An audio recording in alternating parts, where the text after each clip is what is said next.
Ние стварно не полесно. Ние започнуваме со мир на македонски. А потом имаме аз на шпански.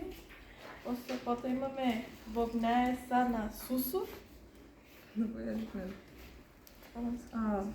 Пасе на румънски.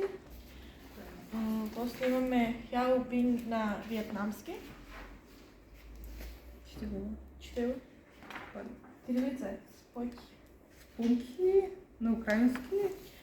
Фред на норвежки. Рахо на естонски. Рауха на фински. Мирс на латвийски. Потом имаме Раухбе на литвански. Верде на абрикански. Потом имаме Фред на дански. Това не знам как се чита. На гърчи. Потом имаме Рангимарие на маорски. Пакен на албански. Хейла на японски. Нямам поема как да И на кинески. Фред на шведски. Ракой на полски.